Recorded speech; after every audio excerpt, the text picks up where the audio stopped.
బేతాళ కథ. చండశాసనుడు. పట్టువదలని విక్రమార్కుడు చెట్టు వద్దకు తిరిగి వెళ్లి చెట్టుపై నుంచి శవాన్ని దించి భుజాన వేసుకుని ఎప్పటిలాగే మౌనంగా శ్మశానం కేసి నడవసాగాడు. అప్పుడు శవంలోని బేతాళుడు, రాజా, ఏ దుర్మార్గుడికి ఎలాంటి కఠిన శిక్ష విధించాలన్న నిర్ణయంతో అపరాత్రి వేళ నువ్విలా శ్రమ పడుతున్నావో నాకు తెలియదు. అయితే తీరా శిక్షించే సమయం సమీపించినప్పుడు ఇదే నిర్ణయంతో ఉండగలవా లేదా అన్న అనుమానం మాత్రం కలుగుతోంది. ఎందుకంటే తన అధికారానికే ఎసరుపెట్టి అసంబద్ధమైన తీర్పులతో తన శాసనాలను ధిక్కరించిన దుండగుణ్ణి శిక్షించాలని బయలుదేరిన చండశాసనుడైన ఒక రాజు తీరా వాడు పట్టుబడనున్న సమయంలో తన నిర్ణయాన్ని మార్చుకుని వెనకడుగు వేశాడు. నీకు తగు హెచ్చరికగా ఉండగలందులకు ఆ రాజు కథ చెబుతాను, శ్రమ తెలియకుండా విను అంటూ ఇలా చెప్పసాగాడు. వజ్రగిరి రాజు రాజశేఖరుడు చండశాసనుడు ప్రజాక్షేమం కాంక్షించి తరతరాలుగా వస్తున్న కఠినమైన శాసనాలను అమలుపరచడంలో అమిత జాగ్రత్త వహించేవాడు. ఇంత చేసినప్పటికీ రాజ్యంలో తరచూ చిన్న పెద్ద నేరాలు జరుగుతూనే ఉండడం ఆయనకు అమిత ఆశ్చర్యం కలిగించేది. రాజధాని నగరాన్ని ఆనుకుని ఉన్న గునుకురాయి గ్రామంలోని 5 యువకులు రోజూ మేకలను మేతకు అడవికి తోలుకుని వెళ్లేవాళ్లు. మేకలను మేతకు తోలేసి చెట్టు నీడన చేరేవాళ్లు. ఆ 5 ఒకడు పల్లె పదాలు చక్కగా పాడేవాడు. రెండోవాడు వేణువును ఊదడంలో దిట్ట. మూడోవాడు చతురోక్తులు విసురుతూ నవ్వించేవాడు. 4గోవాడు మూలికా వైద్యంలో అందివేసిన చెయ్యి. 5వాడు సుదర్శనుడు అనుకరణ విద్యలో ఆరితేరినవాడు. గ్రామ పెద్దల నుంచి మహారాజు వరకు అందరి మాటలను హావభావాలను అనుకరించి స్నేహితులను ఆనందాశ్చర్యాలలో ముంచెత్తేవాడు. ఒకనాడు ఒక మేక గుట్టమీదకు వెళ్లి కనిపించకుండా పోయింది. కాపరులు దానికోసం వెతుక్కుంటూ వెళ్లారు. అది గుట్టమీది 2 పెద్ద బండల మధ్య ఉన్న సన్నటి ఖాళీలో ముందు కాళ్లను వదిలేసి పైకి తీయలేక అరిచి అరిచి అలిసిపోయింది. మిత్రులు అక్కడికి చేరి కష్టపడి ఒక బండను పక్కకు తోసి మేకను కాపాడారు. అదే సమయంలో ఆ బండకు దిగువ వాళ్లకో సొరంగ మార్గం కనిపించింది.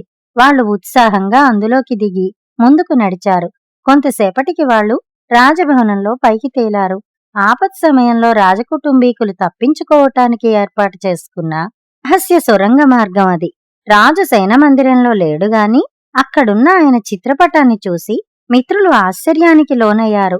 ఆ చిత్రపటాన్ని చూస్తుంటే వాళ్లలో ఒకడైన సుదర్శనుడికి రాజుగారి వేషం వేసినట్టుంది. గుట్టు చప్పుడు కాకుండా వెళ్లిన మార్గం గుండానే వెనక్కు తిరిగి వచ్చిన 5 మిత్రులు ఆ సంగతి గురించి వేరెవ్వరికీ చెప్పలేదు. అయితే దాన్ని గురించి తమలో తాము పదే పదే చర్చించుకోసాగారు. అప్పుడు సుదర్శనుడు కనీసం ఒక్కరోజైనా రాజుగా ఉండాలన్న తన మనసులోని చిరకాల వాంఛను మిత్రుల ముందుంచాడు. అతడి కోరిక విని మిత్రులు మొదట దిగ్భ్రాంతి చెందారు. నిప్పుతో చెలగాటమని భయపడ్డారు. అయినా సుదర్శనుడి సమయస్ఫూర్తిని తెలివితేటలను ఎరిగిన వారు కావటంతో అతడి కోరికకు చెవియొగ్గారు. ఆ తర్వాత ఒకనాటి అర్ధరాత్రి సమయంలో 5 మిత్రులు రహస్య మార్గం గుండా మహారాజు శయనమందిరంలోకి ప్రవేశించారు. గాఢ నిద్రలో ఉన్న రాజు ముక్కుకు ఏదో ఆకుపసరు వాసన చూపి ఆయన్ను అలాగే పక్క గదిలోకి చేర్చారు. సుదర్శనుడు రాజుగారి దుస్తులు ఆభరణాలు ధరించి రాజుగారి పాన్పుపై పడుకున్నాడు. తక్కిన 4 మిత్రులు వచ్చిన దారినే తిరిగి వెళ్లారు. తెల్లవారాక మహారాజు వేషంలోని సుదర్శనుడు దర్బారులో కొలువు తీరాడు. ఒకే రూపం, అనుకరణ ప్రతిభ, సమయస్ఫూర్తి ఉన్నందువల్ల సుదర్శనుడి పట్ల ఏ ఒక్కరికీ అనుమానం కలగలేదు. కొంతసేపటికి రక్షక భటులు ధనిక వర్తకుడు కూర్మావతారం ఇంట్లో దొంగతనం చేశాడన్న నేరం మోపి గళిబిలయ్యను సభలోకి లాక్కు వచ్చారు. దొంగతనం చేశావా అని అడిగాడు రాజువాణ్ణి పరిశీలనగా చూస్తూ. చేశాను ప్రభూ అన్నాడు గళిబిలయ్య. దొంగతనానికి శిక్ష ఏమిటో తెలుసా అని అడిగాడు రాజు. దొంగతనాన్ని బట్టి జైలు శిక్ష నుంచి చేతులు నరికే వరకు అన్నాడు గళిబిలయ్య. శిక్ష పడుతుందని తెలిసి దొంగతనం ఎందుకు చేశావు అని అడిగాడు రాజు. వారం రోజులుగా కూలి పనులు దొరకలేదు.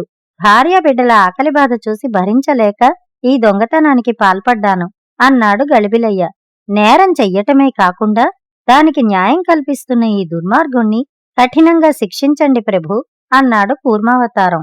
ఆకలి బాధ అన్ని రోగాల కన్నా బాధాకరమైనది. దానిని భరించలేక గళిబిలయ్యని ఇంట్లో దొంగతనానికి పాల్పడ్డాడు. నీది అపారమైన ఆస్తి. అందులో గళిబిలయ్య దొంగిలించింది 100 వరహాలు మాత్రమే. అందుకు అతన్ని పట్టి కట్టేసి నౌకర్ల చేత చితక్కొట్టించి ఆ తర్వాత రక్షక భట్లకు అప్పగించావు. ఆ విధంగా నువ్వే నేరస్తుడివి. గళిబిలయ్యకు 200 వరహాలు చెల్లించు అని తీర్పునిచ్చాడు రాజు. మంత్రి ఏదో చెప్పడానికి లేవబోతే, నా తీర్పుకు తిరుగులేదు, నెరవేర్చడమే తమ బాధ్యత అన్నాడు రాజు చెయ్యెత్తి. తర్వాత వరహాలయ్య అనే వడ్డీ వ్యాపారిని, గురవయ్య అనే పేద రైతును విచారణకు తీసుకువచ్చారు భటులు. గురవయ్య వరహాలయ్య వద్ద చేసిన 100 వరహాల బాకీ ఇప్పుడు వడ్డీతో కలిపి 300 వరహాలయింది. గడువు తీరిన గురవయ్య బాకీ తీర్చలేదు. అది అతడి మీదే అభియోగం. అంతా విన్న రాజు తలపంకించి, గురవయ్య సకాలంలో బాకీ చెల్లించకపోవడానికి కారణం లేకపోలేదు. రేయింబవళ్ళు రెక్కలు ముక్కలు చేసుకున్నా పూటగడవని పరిస్థితి అతడిది. అయితే వడ్డీ వ్యాపారివైన నువ్వు మేడలపై మేడలు నిర్మించావు. అందుకు నువ్వు శ్రమించిందంటూ ఏమీ లేదు. శ్రమించే వాళ్ళని దోచుకునే విద్య నీకు వెనతో పెట్టింది. వెంటనే గురవయ్య రుణపత్రం చించి అవతల పారేయ్, లేకుంటే కటకటాలు తప్పవు అన్నాడు రాజు వరహాలయ్యతో. ఆ తర్వాత భటులు బసవాచారి అనే వైద్యుణ్ణి, మంగమ్మ అనే వితంతువును ప్రవేశపెట్టారు. 1000 వరహాలు ఇచ్చినట్టయితే మంగమ్మ భర్త వ్యాధి నయం చేస్తానని చెప్పి వైద్యుడు బసవాచారి మంగమ్మ వద్ద 500 వరహాలు పుచ్చుకున్నాడు. చికిత్స ఫలించక మంగమ్మ భర్త చనిపోయాడు. అయినా తనకు చెల్లిస్తానన్న మొత్తం చెల్లించి తీరాల్సిందేనని వైద్యుడు న్యాయస్థానాన్ని ఆశ్రయించాడు. రోగం నయం చేస్తానని ముందుగానే డబ్బడిగావు. నీ వైద్యం పనిచెయ్యక రోగి మరణించాడు. అయినా నీ రుసుం చెల్లించాలని పట్టుపట్టడం పరమ కిరాతకం అన్నాడు రాజు. ప్రభూ, నేను పేదలకు ఉచితంగానే వైద్యసేవ చేస్తున్నాను. ఉన్నవాళ్ల నుంచి ఔషధం తయారీలకయ్యే మొత్తాన్నైనా రాబట్టుకోవాలి కదా అన్నాడు బసవాచారి. నీ మాయమాటలు నా దగ్గర చెల్లవు. మంగమ్మ భర్త వైద్యానికని చెల్లించిన 500 వరహాలను ఆమెకి తిరిగి చెల్లించు, లేకుంటే జైలు శిక్ష తప్పదు అన్నాడు రాజు. దాంతో ఆ రోజు సభ ముగిసింది. అంతఃపురానికి చేరిన సుదర్శనుడు తన చిరకాల వాంఛ నెరవేరినందుకు పరమానందపడి రాజు వేషం తీసేసి మరో కంటికి తెలియకుండా రహస్య మార్గం గుండా అడవికి తిరిగి వెళ్లి మిత్రులను కలుసుకున్నాడు. మరునాడు తెల్లవారుతుండగా అసలు రాజు రాజశేఖరుడికి మెలకువ వచ్చింది. ఏం జరిగిందో తెలియక సతమతమయ్యాడు. మంత్రితో సమావేశమయ్యాక ఎవరో తనలా నటించి సింహాసనాధీష్టుడై తీర్పులిచ్చాడని గ్రహించి అమితాగ్రహం చెందాడు. ఆ దుర్మార్గుణ్ణి పట్టి శిరశ్ఛేదం చెయ్యాలని నిర్ణయించాడు. అంతవరకు ఆ విషయాన్ని గోప్యంగా ఉంచమని మంత్రిని ఆదేశించాడు. మరునాడే నకిలీరాజు ఆచూకీ కనుగొనడానికి రాజు మంత్రి మారువేషాల్లో బయలుదేరారు.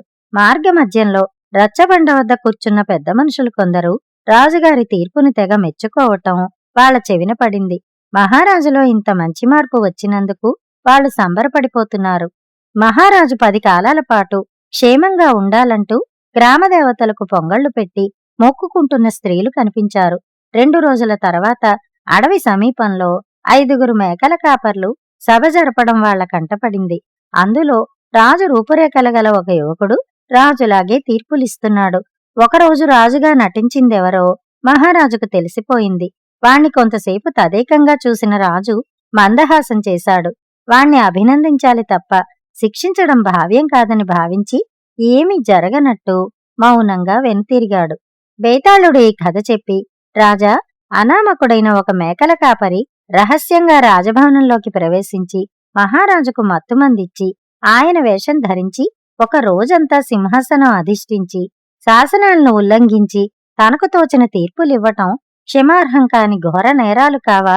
దుందుడుకు చర్యలకు పాల్పడ్డ ఆ దుర్మార్గుణ్ణి కఠినంగా శిక్షించని రాజశేఖరుడు రాజెలా అవుతాడు? ఆయనలో వచ్చిన హఠాత్ పరిణామానికి కారణం ఏమిటి? ఈ సందేహాలకు సమాధానం చెప్పకపోయావో నీ తల పగిలిపోతుంది అన్నాడు. దానికి విక్రమార్కుడు, ఒక రోజైనా రాజు కావాలన్నది సుదర్శనుడి చిరకాల వాంఛ. అది నెరవేరే అవకాశం అనుకోకుండా లభించడంతో పర్యవసానాల గురించి ఆలోచించకుండా కార్యాచరణకు దిగడం దుందుడుకుతనమే, అందులో సందేహం లేదు. అయితే అతనికి రాజ్యాధికారాన్ని చేపట్టాలనే కోరిక ఏ కోసానా లేదు. పైగా అతడు ఒకరోజు రాజుగా ఇచ్చిన తీర్పులు ధర్మవిరుద్ధమైనవి కావు. శాసనాలన్నవి ప్రజల క్షేమానికే తప్ప వారిని వేధించడానికి కావు. తరతరాలుగా వస్తున్నంత మాత్రాన అన్ని శాసనాలు ధర్మసమ్మతమైనవని గాని వాటిని కఠినంగా అమలుపరిచినంత మాత్రాన నేరాలు తగ్గిపోతాయని గాని చెప్పలేము. కాలానుగుణంగా శాసనాలను మార్చవలసిన గురుతర బాధ్యత పాలకులపై ఉంది. దోషిని పట్టుకోవాలని మారు వేషంలో నగర సంచారానికి వెళ్ళినప్పుడే మహారాజుకి వాస్తవం తెలియవచ్చింది. శిక్షలు కఠినంగా అమలు చేసినప్పటికీ రాజ్యంలో నేరాలు ఎందుకు తగ్గటం లేదో మహారాజుకు తెలియవచ్చింది. ప్రజల మాటలు ఆయన కళ్ళు తెరిపించాయి.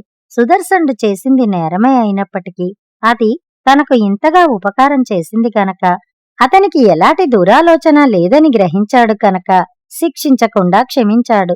రాజశేఖరుడు కేవలం చండశాసనుడే కాదు, ప్రజాక్షేమం పట్ల శ్రద్ధ కలవాడు అన్నాడు. రాజుకు ఈ విధంగా మౌనభంగం కలగ్గానే బేతాళుడు శవంతో సహా మాయమై తిరిగి చెట్టెక్కాడు. కథ సమాప్తం. కథ కంచికి, మనం ఇంటికి.